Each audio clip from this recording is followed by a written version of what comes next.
February अखेरीस सुरू झालेलं इराणविरुद्ध अमेरिका युद्ध अजूनही संपण्याचं नाव घेत नाही आहे आणि त्याच्यामुळे जगातल्या खनिज तेलाच्या साठ्यापैकी जवळपास 20% खनिज तेलाचा साठा जो पर्शियाच्या आखातातून येतो त्याची वाहतूक होऊ शकत नाही आहे आणि त्याच्यामुळे जगात खनिज तेलाच्या आणि पेट्रोल डिझेलच्या किमती मोठ्या प्रमाणावर वाढलेल्या आहेत.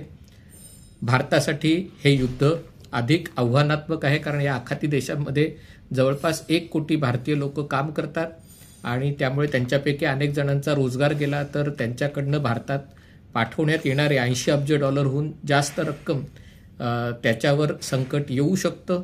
याचप्रमाणे भारतीयांची गुंतवणूक मोठ्या प्रमाणावर या भागात आहे. तसंच भारतात येणारी खतं असतील, वेगवेगळी रसायनं असतील, विमानाचं इंधन असेल, अनेक गोष्टी आखातातून येतात. तसं बघायला गेलं तर जगात खनिज तेलाची कमतरता नाही आहे. खनिज तेलाचा पुरेसा साठा आहे की जो पुढची 100 वर्षाहून जास्त काळ तो चालू शकेल.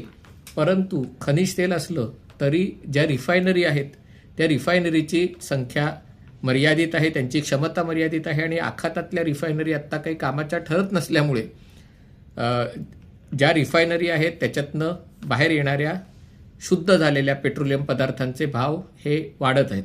सुरुवातीला असा अंदाज होता की अमेरिका आणि इराण यांच्यामध्ये युद्धविराम झाल्यावर लवकरच युद्ध संपेल, पर्शियातल्या आखातातून वाहतूक सुरळीत होऊ शकेल. पण आत्ता तरी लक्षणं अशी दिसत आहेत की कदाचित हे युद्ध पुढचे काही महिने चालू शकेल आणि हे बघता भारताच्या अर्थव्यवस्थेवर त्याचे दीर्घकालीन परिणाम होण्याची भीती आहे.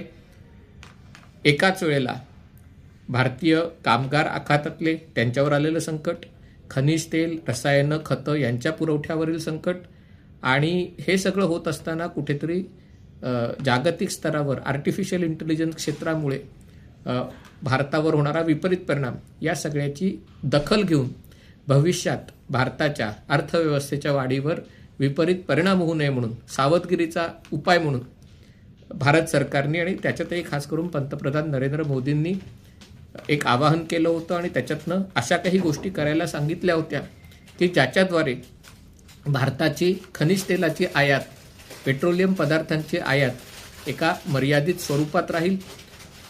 त्याचा अर्थ असा नाही आहे की जगातलं पेट्रोल, डिझेल किंवा खनिज तेल संपत आलेलं आहे, पण भारताचा जो बॅलन्स ऑफ पेमेंट आहे म्हणजे निर्यातीपेक्षा आपली आयात अधिक मोठ्या प्रमाणावर वाढणार आहे, ती जर नियंत्रित राहिली तर कुठेतरी भारतात परकीय चलनाची मागणी एका मर्यादेत राहील.